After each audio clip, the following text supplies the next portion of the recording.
Okay,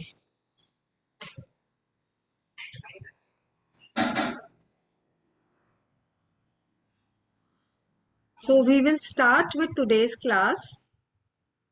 Yesterday we covered about self-management, and now the part of self-management is self-confidence. So what is self-confidence? Self-confidence is a sense of trusting one's abilities and self. इसका मतलब self confidence का मतलब होता है जब आपको खुद पे ट्रस्ट होता है, अपनी खुद की एबिलिटीज पे, यानी अपनी खुद के गुणों पे, अपनी खुद की अच्छाइयों पे आपको भरोसा होता है कि आपके अंदर कौन कौन सी क्वालिटीज हैं। जैसे अगर आप इंटेलिजेंट हो, आप हार्ड वर्किंग हो, आप टैलेंटेड हो, तो आप ज्यादा कॉन्फिडेंट होते हो। आपके चेहरे से, आपके बिहेवियर से, आपके पूरे हाव भाव से ये पता चलता है कि आपके अंदर कितना कॉन्फिडेंस है। लेकिन किसी भी स्किल के जैसे हम कॉन्फिडेंस को भी बहुत अच्छे से और डेवलप कर सकते हैं। तो अभी इस पूरी क्लास में हम सब सीखेंगे कि हमें कॉन्फिडेंस को कैसे बढ़ा सकते हैं, यानी जिस कॉन्फिडेंस लेवल पे आप हो उससे ज्यादा कॉन्फिडेंस आप कैसे कर सकते हो। तो शुरू शुरू में आपको लग सकता है कि ये मुश्किल है, पर ये इतना मुश्किल नहीं है। इसका पहला स्टेप क्या है? सबसे पहले आपको रिकॉग्नाइज करना है कि आपका टैलेंट क्या है, यानी आप किस चीज में अच्छे हो। टैलेंट सभी बच्चों के अंदर होता है, ऐसा कोई बच्चा नहीं होता जिसके अंदर कोई टैलेंट नहीं होगा। सिर्फ डिफरेंस ये होता है कि जिस बच्चे को अपने आप को, जो बच्चा जानता है, अपने टैलेंट के बारे में समझता है, वो अपने टैलेंट पे काम करता है, उस पे प्रैक्टिस करता है, उसको सीखता है, और उसका कॉन्फिडेंस दिन ब दिन बढ़ता जाता है। ऑन द अदर हैंड, जो बच्चे ज्यादा बॉदर नहीं करते हैं, उनको खुद ही नहीं पता होता कि वो किस काम में बहुत अच्छे होते हैं। दूसरों को पता होता है लेकिन उनको खुद नहीं पता होता। तो सबसे पहले आपको सेल्फ कॉन्फिडेंस इंक्रीज करने के लिए क्या करना है? आपको अपने एटीट्यूड को चेंज करना है। यानी आपको कौन सा एटीट्यूड डेवलप करना है? आपने थोड़ा सा reflection, self reflection and self introspection करना है। आपको ये देखना है कि फाइंड आउट करना है कि आप किस किस चीज में बहुत अच्छे हो। उसके लिए हम एक्टिविटी कर सकते हैं। उसके लिए हम क्या एक्टिविटी करेंगे? उसके लिए हम सबसे पहले ये जानेंगे कि what are the qualities of self confident people, यानी जो कॉन्फिडेंट लोग होते हैं उनके अंदर ऐसी कौन सी क्वालिटीज हैं जो हमारे अंदर नहीं है। हम वो डेवलप करेंगे, और कुछ सवाल हम अपने आप से करेंगे अपनी स्ट्रेंथ्स के बारे में, अपनी वीकनेसेस के बारे में, ताकि हम खुद को बेहतर जान पाए, और जो हमारी वीकनेसेस हैं उनको हम हटा पाए, जो हमारी स्ट्रेंथ्स हैं उनको हम और डेवलप कर पाए। So let me read. Self-confidence is a quality we build when we believe in our strength to succeed in anything we do in life. People who are confident believe that they can do anything given to them in any situation. जिन लोगों को confidence होता है वो किसी भी situation में किसी भी काम से घबराते नहीं है। उनका एटीट्यूड बहुत पॉजिटिव होता है, क्योंकि उनका एटीट्यूड ये होता है कि हम कर सकते हैं। अगर कोई प्रॉब्लम आ गई है तो हम उसको सॉल्व भी कर सकते हैं। तो उनका एटीट्यूड घबराने के बजाय कैसा होता है, चलो जानते हैं। सबसे पहले उनका सेल्फ बिलीफ बहुत अच्छा होता है। अब मैं इसको रीड करूंगी, बहुत इंपॉर्टेंट है, प्लीज ध्यान से सुनिए। Thomas Edison made thousands of prototypes of the incandescent light bulb before he could finally invent the bulb. 1000 bar fail होने के बाद जब थॉमस एडिसन ने बल्ब बनाया, तो उनके बारे में हमें ये पता चला कि 1000 बार हारने के बाद भी उनके अंदर ये क्वालिटी थी कि वो अपनी हार से घबराए नहीं, और वो कोशिश करते गए करते गए करते गए। उनको रिपीटेड फेलियर्स मिले, लेकिन वो रेजिलियंट थे। रेजिलियंट मतलब उनकी बिलीफ ये इतनी स्ट्रांग थी कि मैं इसे कर सकता हूँ, कि उस एक बिलीफ पे वो कोशिश करते रहे। And we got a very amazing product, जिसे हम बल्ब कहते हैं। है। तो सेल्फ बिलीफ बहुत इंपॉर्टेंट है। सेल्फ मतलब मैं, बिलीफ मतलब मेरा खुद के बारे में विचार। तो आप सभी अभी 1 मिनट लगा के चेक करें कि आपका सेल्फ बिलीफ क्या है, आप खुद के बारे में क्या सोचते हैं। अगर आपको एक बार फेलियर मिलेगा तो क्या आप सेकेंड टाइम ट्राई करते हैं? अगर आप 2 बार फेल होते हैं तो क्या आप थर्ड टाइम उसी चीज को ट्राई करते हो?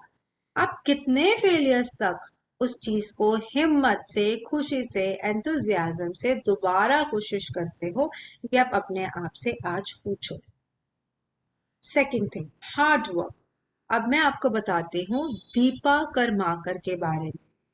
दीपा करमाकर एक ऐसी लेडी है जिनकी फ्लैट फुट है। फ्लैट फुट मतलब जो जिनकी नीचे पैर के नीचे पैरों में हील नहीं होती है, जो सबकी होती है। तो इसकी वजह से चलना बहुत मुश्किल हो जाता है, वॉकिंग ही बहुत मुश्किल होती है।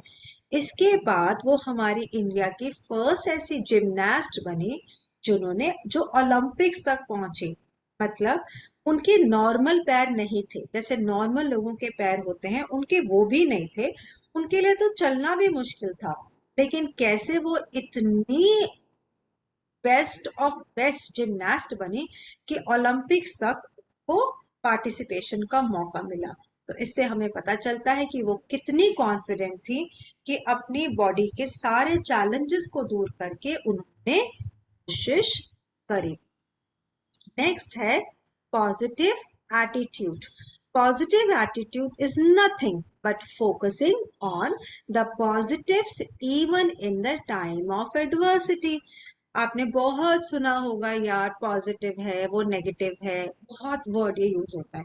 ये वर्ड हम हर चीज में कैजुअली यूज कर लेते हैं, लेकिन इसका असली मतलब क्या है ये प्लीज आप अंडरस्टैंड करें। अगर आप वाकई में एक पॉजिटिव पर्सन हैं तो आप हमेशा फोकस करेंगे उन अच्छी चीजों से जो बुरी सी बुरी सिचुएशन में आपको मिलती है। जैसे बहुत बुरी सिचुएशन है और एक गेम को आप हार गए हैं, जबकि आपने उसके लिए सालों साल मेहनत करी, लेकिन फिर भी उससे आपने क्या चीज सीख ली? अगर आप ये सोचेंगे और ये सोचेंगे कि कोई बात नहीं, अगली बार फिर अपनी स्ट्रैटेजीज को इम्प्रूव करेंगे, अपने खेलने के तरीके को इम्प्रूव करेंगे और आगे फ्यूचर में जरूर जीतेंगे। क्या? तो क्या इसका मतलब तब आपका एटीट्यूड क्या है? पॉजिटिव। लेकिन देखने में आता है कि हम बहुत बड़ी बड़ी बातें करते हैं, लेकिन जब सिचुएशन आती है तो हम उतना पॉजिटिव एक्ट नहीं करते, हार जाते हैं। लेकिन हम इसको डेवलप कर सकते हैं, हम प्रैक्टिस के साथ अपने मन को समझाकर अपनी कोशिश से अपनी लाइफ में पॉजिटिव एटीट्यूड को जरूर डेवलप कर सकते हैं और हम सबको करना चाहिए। कमिटमेंट। कमिटमेंट क्या होता है? Mahatma Gandhi, the leader of Indian independence movement, was highly committed to the cause of making India free from the British Raj. He employed non-violent civil disobedience to get India independence. बात commitment का मतलब होता है अगर आपने एक चीज ठान ली है तो आप उसको करके ही रहो। अगर आपने ठान लिया है कि मेरे को अपने food production, communication, English, math, science सब सब्जेक्ट्स में 90 से ऊपर लेने हैं, तो अगर आप ठान चुके हो तो आप उसमें कमिटमेंट शो करो। कमिटमेंट का मतलब होता है कि उस चीज को फिर आप जितनी भी आपके रास्ते में हर्डल्स आए, उन हर्डल्स को पार करके आप सक्सेसफुल हो। फिर आपको किसी फेलियर से नहीं घबराना, किसी चैलेंज से नहीं घबराना, कितनी भी कठिनाइयां आपके सामने आए, लेकिन आप बहुत हिम्मत से उन कठिनाइयों का सामना करेंगे। जैसे महात्मा गांधी, उस समय कोई सोच भी नहीं सकता था कि हम शांति यानी कि नॉन वायलेंस से हमें इंडिपेंडेंस मिल सकता है। लेकिन गांधी जी ने जब ये सोचा, कि उनका सपना था, तब सभी लोग उन पे बहुत हंसे। किसी को उम्मीद नहीं थी कि गांधी जी ये सपना, सबको लगा ये तो सपना ही रह जाएगा, लेकिन गांधी जी ने उस सपने को पूरा करके दिखाया। तो इसीलिए अगर आपको सेल्फ कॉन्फिडेंट बनना है तो सबसे पहले आपको सेल्फ बिलीव अपनी स्ट्रॉन्ग करनी है हार्ड वर्क का कोई सब्स्टिट्यूट नहीं है, हार्ड वर्क तो करना ही पड़ता है। सेकंड, हार्ड वर्क है। थर्ड, पॉजिटिव एटीट्यूड है।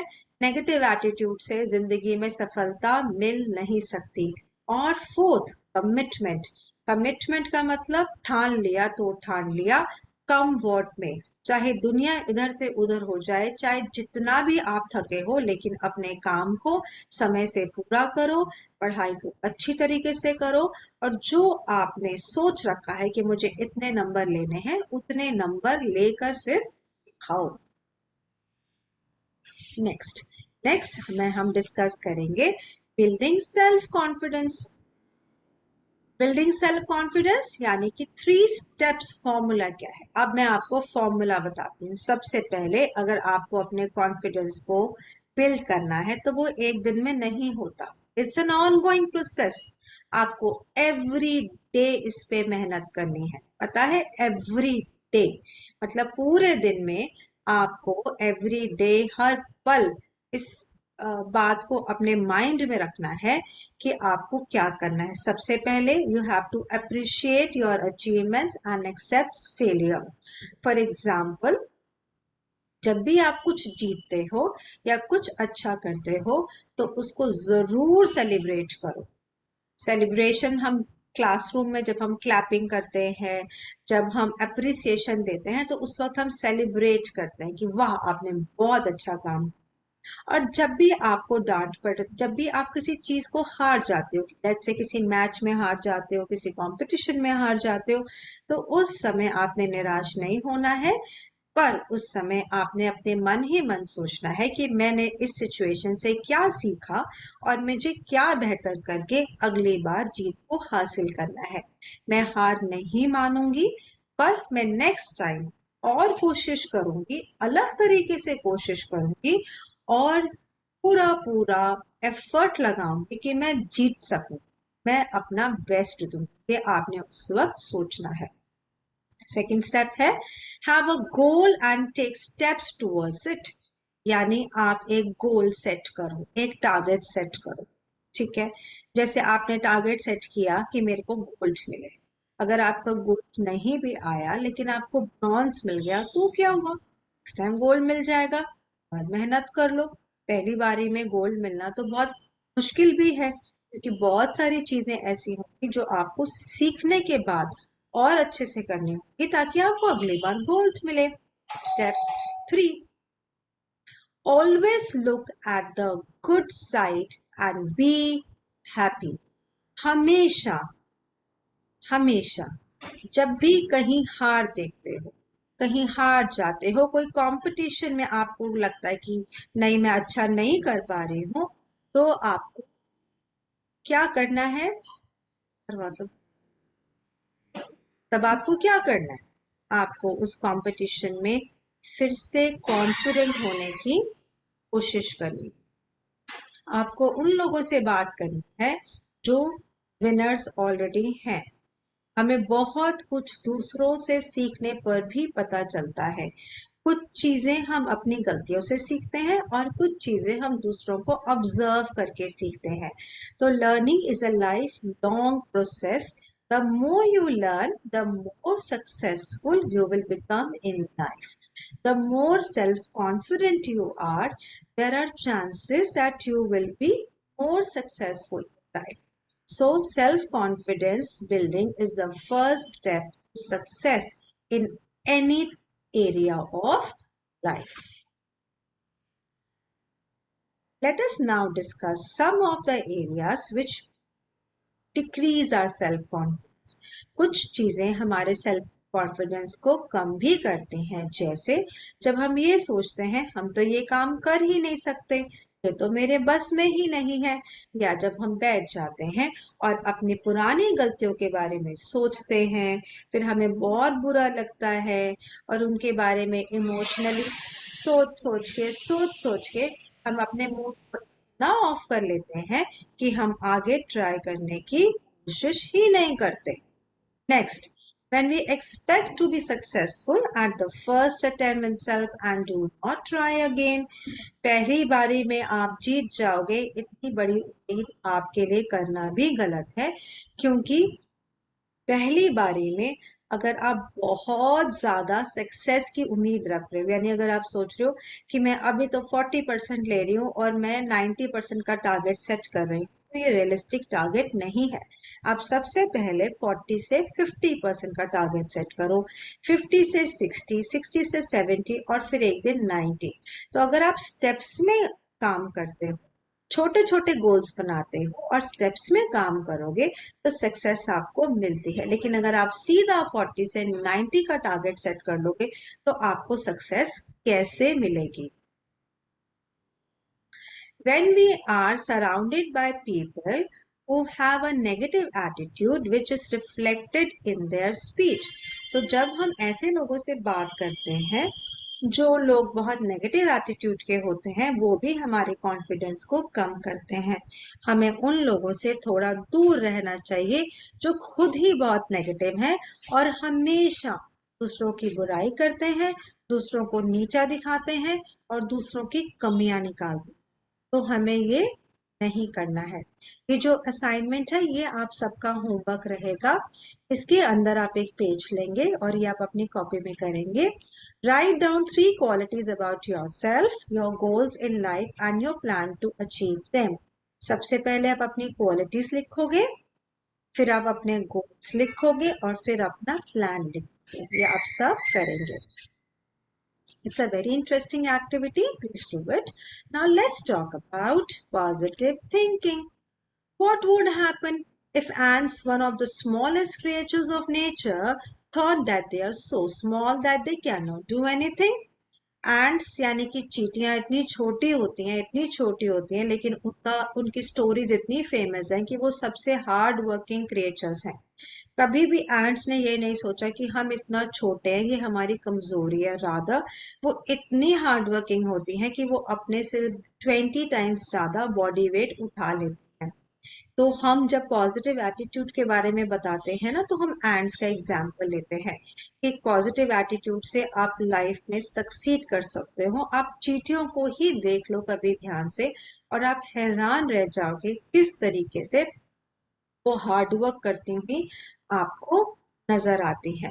के लिए भी तो चैलेंजेस होते हैं, लेकिन वो उन चैलेंजेस को ओवरकम करती हैं एंड ग्रो करती हैं। So what is positive thinking and what is its importance? A person's attitude can be considered either positive or negative. यानी बीच का कुछ नहीं है। या तो आप एक सिचुएशन आई, या तो आप पॉजिटिव सोचोगे या फिर आप नेगेटिव सोचोगे। आप दोनों एक टाइम पे नहीं सोच सकते। यानी या तो आपका ध्यान रहेगा सब अच्छी चीजों पे और आप पेशेंट रहोगे, अंडरस्टैंडिंग रहोगे, या आप किस मोड में चले जाते हो, वरिंग। यानी या तो आप बिल्कुल टेंशन वाली स्टेज में चले जाते हो, चीजें देखते हो, दुखी होते हो, इमोशनल होते हो, या फिर आप सब अच्छी चीजें देखते हो।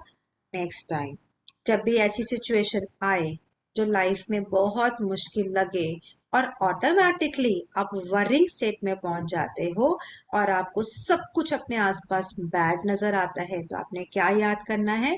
आपने याद करना है क्या कि नहीं, हमने ये पढ़ा हुआ है, हमें हर सिचुएशन में पॉजिटिव थिंकिंग करनी है। तो आप अपने आप से प्रॉमिस करो कि अब मुझे हर मुश्किल सिचुएशन में अपने चैलेंजेस को ओवरकम करना है, एनर्जेटिक रहना है, काम को अपने बेस्ट तरीके से करना है और मेरे आसपास जितने भी लोग हैं उन्हें मुझे खुश रखना है।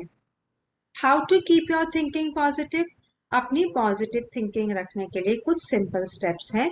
आइए हम उनको अंडरस्टैंड करते हैं और उसकी एब्रीविएशन है स्माइल। तो आप स्माइल से इन स्टेप्स को याद करना और एग्जाम में आपको करना। First, start your day in a positive वे। सबसे पहले सुबह उठते एक्सरसाइज करो, रीडिंग करो, अच्छी अच्छी मोटिवेशनल आप कुछ देख सकते हो, आप प्रेयर कर सकते हो। सबसे पहले सुबह उठते आपको स्माइल करनी है। सेकंड है manage time to relax. Relax करने के लिए आपको माइंडफुलनेस सिखाई जाती है स्कूल में, डीप ब्रीदिंग सिखाई जाती है, माइंडफुलनेस ब्रीदिंग कराई जाती है। आप योगा, मेडिटेशन, म्यूजिक, ये सब कुछ प्रैक्टिस करो ताकि आप अपने माइंड को रिलैक्स रख सको। Next, imagine the best in any situation. कोई भी सिचुएशन है, सबसे पहले इमेजिन करो कि मेरे साथ हमेशा सब कुछ अच्छा ही होगा। हो सकता है अभी चीजें खराब हो रही हो, टेम्पररी है, लेकिन फ्यूचर में मेरे साथ सब कुछ अच्छा होगा। क्यों? क्योंकि मैं कॉन्फिडेंट हूं। मैं इस चीज को कॉन्फिडेंट हूं कि मैं हर बुरी से बुरी चीज को भी अच्छा बना सकती हूँ। Next, learn to take feedback in a positive way. अगर कोई आपकी बुराई करता है या अगर कोई आपको समझाता है कि आपके अंदर ये कमी है, तो आपको गुस्सा बिल्कुल भी नहीं आना चाहिए। उल्टा आपको सोचना चाहिए, अच्छा है इसने मेरी कमी निकाली, अच्छा है इसने मेरी निंदा करी, इसने मुझे बताया, क्योंकि इसने मुझे बताया है ये तो बहुत अच्छा है। अब मैं परफेक्ट बन जाऊंगी। मेरे अंदर जितनी भी कमियां हैं वो सारी की सारी कमियां अब धीरे धीरे दूर हो जाएंगी। क्योंकि आपके फ्रेंड्स तो आपको कभी आपकी कमियों के बारे में नहीं बताते, लेकिन जो लोग आपको पसंद नहीं करते वही आपकी कमियां निकालते हैं। कमियां निकालने वालों को हम बोलेंगे थैंक्स। थैंक्स इसलिए क्योंकि वो हमें एक परफेक्ट इंडिविजुअल बनाने में हमारी मदद कर रहे हैं। नेक्स्ट है एक्सप्रेस ग्रैटिट्यूड। हमें वो हर चीज के लिए थैंकफुल होना चाहिए। So for example, be thankful for all the good things you have. We should be thankful to people who have helped us.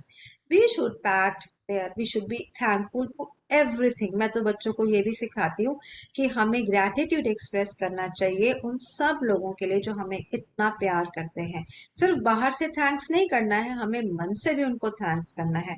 सबसे पहले थैंकफुलनेस होनी चाहिए अपने पेरेंट्स के लिए, अपने टीचर्स के लिए, अपने फ्रेंड्स के लिए, उस हर चीज के लिए जो आप यूज कर रहे हो। आप क्लासरूम में बैठे हो, बैठने से पहले you must say you are thankful to the table you are sitting on. Be thankful to the electricity. Be thankful to water, क्योंकि पानी अगर ना मिले एक दिन तो हमारा क्या हाल होता है। बी थैंकफुल टू सन, जिस दिन बहुत ज्यादा सन ठीक नहीं होता है, बहुत गर्मी होती है, कुछ भी ऐसा होता है, be thankful to nature. So we should be thankful to everything which is giving us comfort, which is helping us live the valuable life. तो जो भी ये एटीट्यूड डेवलप करते हैं थैंकफुलनेस का, वो हमेशा खुश रहते हैं। क्योंकि जब हम अपने मन से थैंक यू फील करते हैं तो हमारे मन में एक पॉजिटिव इमोशन पैदा होता है जो हमारे दिल में पैदा होता है, जो ऑटोमेटिकली हमें इतनी खुशी देता है जिससे हमारा मूड पूरा दिन बहुत अच्छा रहता है। उसके कॉन्ट्ररी, जो लोग सारा दिन दूसरों में कमियां निकालते हैं, वो सब लोग, दिखता तो है कि वो कमी निकाल रहे हैं, लेकिन वो कमजोर होते हैं। कमी निकालने वाले लोग मन से बहुत कमजोर होते हैं। और जो लोग आपको बाहर से बहुत थैंकफुल नजर आते हैं, सबकी प्रेज करते हैं, खुश रहते हैं, सबकी मदद करते हैं, अंदर से वो लोग बहुत स्ट्रांग होते हैं।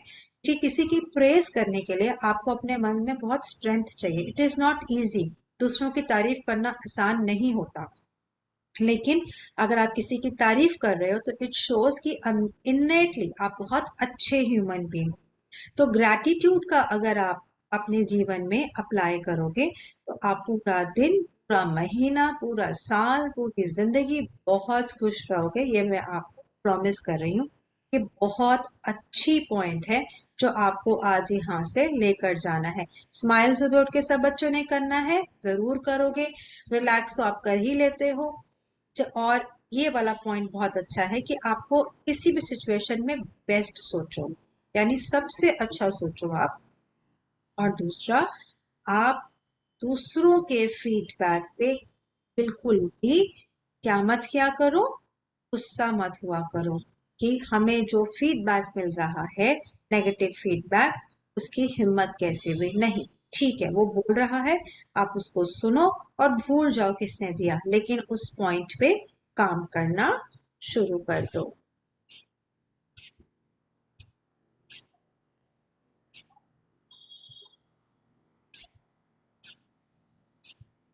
अब जो आपके असाइनमेंट्स हैं वो आपकी क्लास में कवर होंगी, हम एक्टिविटी करेंगे। Now let's talk about session 5, that is personal hygiene. Personal hygiene is a habit or practice of keeping ourselves clean. साफ सुथरे लोग सबको अच्छे लगते हैं, आपको पता है। और जो लोग साफ सुथरे होते हैं वो हमेशा हेल्दी भी रहते हैं और बहुत अट्रैक्टिव दिखते हैं। हमें पर्सनल हाइजीन क्यों चाहिए?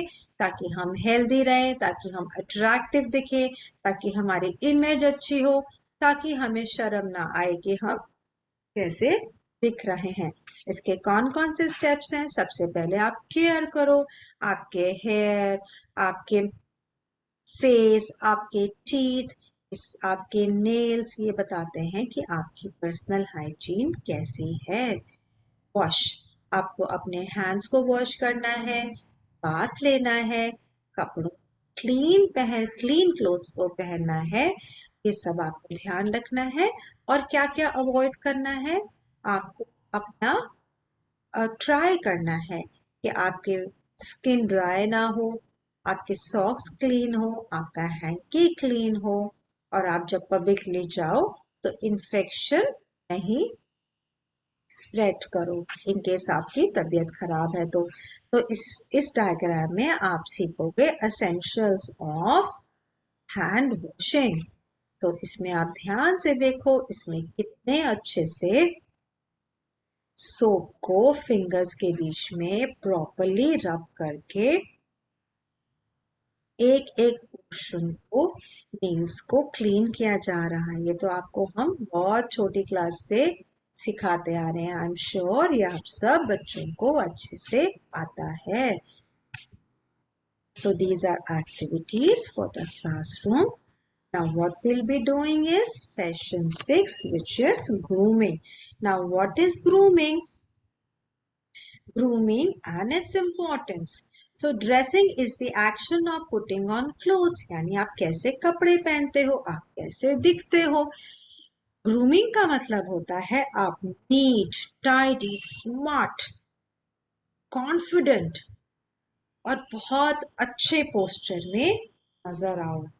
यानी ढीले ढाले बेकार से नजर नहीं आओ, आपको पहली बारी में देखने में बहुत अच्छी फीलिंग आए, यानी आपका फर्स्ट इम्प्रेशन बहुत बढ़िया हो। इसके लिए आपको क्या करना है? उसके लिए आपकी गाइडलाइंस है। आपको You should wear clean, neat and iron clothes. Your shoes should be clean and polished. Your socks should not smell. Your accessories like belts, jewelry should be simple. They should not be very fancy. You should not show tattoos, etc. That means you should look very, very decent. Your hair should be washed properly. Your hairstyle should be simple. Your face should look very, very clean. And your teeth should be clean. And you should avoid eating anything like pan that makes you look red, teeth and face, lips red. That doesn't look nice. You should look like a professional. You should look very, very groomed, right? So this finishes our chapter. So we will end the class here. All of you will make your notes on this chapter.